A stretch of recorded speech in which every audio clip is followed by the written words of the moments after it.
रामायण। मैं काल हूं, शाश्वत, अविनाशी, त्रिकालदर्शी। रावण के अत्याचार से तीनों लोकों में त्राही त्राही मच जाती है। ऋषि महर्षियों और निर्दोष प्राणियों के संकट को लेकर देवताओं की चिंता बढ़ती जाती है। विष्णु महेश के साथ नारद, वरुण, इंद्र और वायु सभी देवता प्रजापति ब्रह्मा के पास आते हैं। रक्षा करे चतुरानन, रक्षा करे परमपिता। आंखें खोलिए ब्रह्मदेव, आंखें खोलिए। आप मौन क्यों हैं ब्रह्मदेव? क्या त्रिभुवन की कोई चिंता नहीं है आपको? क्या रावण के हाथों सृष्टि का अंत हो जाएगा? लंकापति रावण के अत्याचार से तीनों लोक संकट में हैं। देवता और ऋषि महर्षि त्राही त्राही कर रहे हैं। हाँ परमपिता, यदि समय रहते कोई निर्णय नहीं लिया गया तो इंद्रलोक पर तो रावण का अधिकार होगा ही। देवलोक का अस्तित्व भी संकट में पड़ जाएगा। लगता है कि परमपिता समाधि की स्थिति में है। हमें विनती करनी चाहिए। हे चतुरानन सृष्टि प्रणेता, हो प्रसन्न, हो प्रसन्न। हे ब्रह्मदेव, हे जगत पिता, हो प्रसन्न, हो प्रसन्न। विपदान पड़ी संकट में है सारा संसार। धर्म का नाश हुआ, अधर्म का हर ओर है राज। हे कमलासन, हे चतुरानन, हो प्रसन्न, हो प्रसन्न।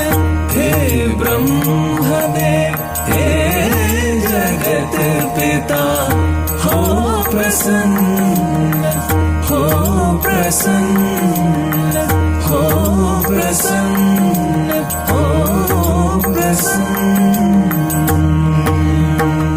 सृष्टिकर्ता ब्रह्मा की जय। श्री हरि महादेव, आप लोग यहाँ। त्रिभुवन संकट में है चतुरानन। यदि रक्षवंशियों को रोका नहीं गया तो तीनों लोकों में अधर्म का राज हो जाएगा ब्रह्मदेव। हाँ चतुरानन, ये घोर संकट की घड़ी है। ऐसे में आप ही कोई उपाय कर सकते हैं। हमें आपके आदेश की प्रतीक्षा है। शीघ्र निर्णय लें परमपिता।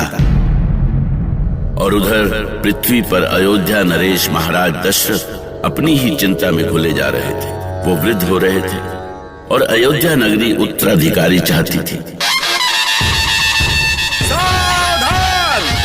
परम प्रतापी, सूर्यवंशी, रघुकुल नायक, राजाधिराज महाराज दशरथ दरबार में पधार रहे हैं। अयोध्या नरेश महाराज दशरथ की जय! अयोध्या नरेश महाराज दशरथ की जय! शांत शांत, आप सभी लोग शांत हो जाएं। हमने ये सभा अयोध्या वासियों की कुशलता जानने के लिए बुलाई थी, किंतु किन्हीं कारणों से हम आज की ये सभा नहीं कर पाएंगे। हमें क्षमा करें।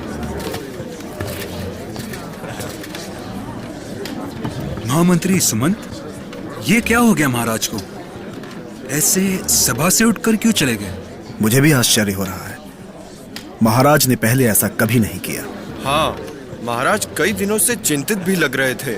उनको ऐसा चिंतित मैंने पहली बार देखा है। किंतु अचानक वो गए कहाँ? अवश्य गुरु वशिष्ठ के पास गए होंगे।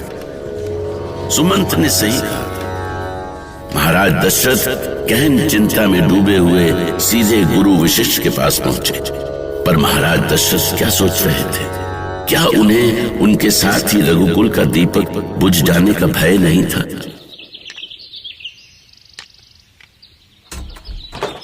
गुरुदेव वशिष्ठ को दशरथ का प्रणाम स्वीकार हो। क्या बात है महाराज, आप बहुत चिंतित लग रहे हैं। अब आपसे क्या छिपा है गुरुदेव, आप तो सब कुछ जानते हैं। जानता हूं महाराज, आपकी चिंता अयोध्या के उत्तराधिकार की चिंता है, अयोध्या के भविष्य की चिंता है, अयोध्या वासियों की चिंता है। किंतु गुरुदेव महाराज, मैं ग्रह नक्षत्रों की गति देख रहा हूं और काल के गर्भ में छिपा हुआ अयोध्या का भविष्य भी देख रहा हूं।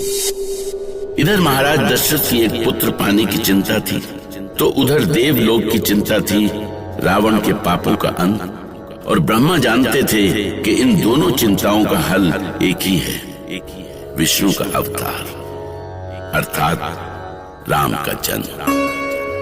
और उन्होंने देवताओं से ऐसा ही कहा।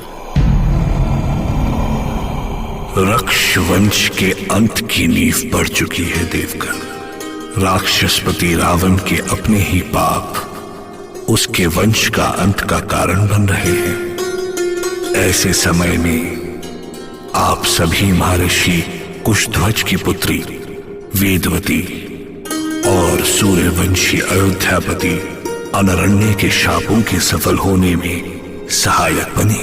किंतु ये कैसे संभव होगा परमपिता? विधान के अनुसार आपको वेदवती और अनरण्य के शापों की रक्षा करनी होगी। अर्थात श्री हरि विष्णु को अवतार लेना होगा। हाँ महादेव, संसार पर जब जब संकट आया है, श्री हरि ने ही इसका समाधान किया है। आज भी श्री हरि ही हमारे सहायक होंगे। हमारे विधान के अनुसार श्री हरि को मनुष्य रूप में धरती पर जन्म लेना होगा। श्री हरि, अब आप क्या सोचने लगे?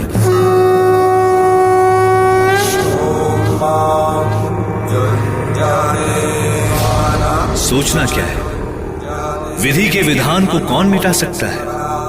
परमपिता ने मुझे धरती पर अवतार लेने को कहा है, तो मैं विष्णु सृष्टि को राक्षसों, असुरों और दैत्यों से मुक्त करते हुए रावण के पापों का अंत करने का वचन देता हूं। श्री हरि विष्णु की जय। शांत, आप सभी शांत हो जाएं।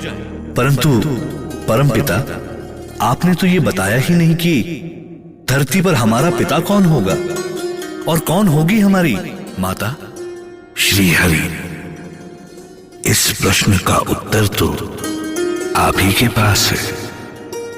स्मरण कीजिए, अनरण्य ने रावण को क्या श्राप दिया था। मेरे ही कुल में पैदा हुआ एक रघुवंशी तेरे राक्षस वंश का सदा सदा के लिए नाश कर देगा। ऐसा ही होगा परमपिता। हम अनरण्य के वंशधर रघुवंशी अयोध्या नरेश के ज्येष्ठ पुत्र के रूप में अवतरित होने का वचन देते हैं और हमारी माता होंगी माता कौशल्या।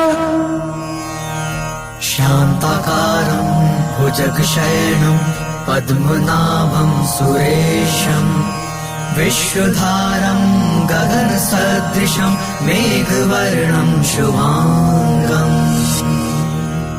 मुनि वशिष्ठ परम ज्ञानी थे। देवलोक में हो रहे निर्णय का उन्हें भी आभास हो चुका था। इसी विश्वास पर उन्होंने भविष्यवाणी की कि महाराज दशरथ अवश्य पुत्रवान होंगे।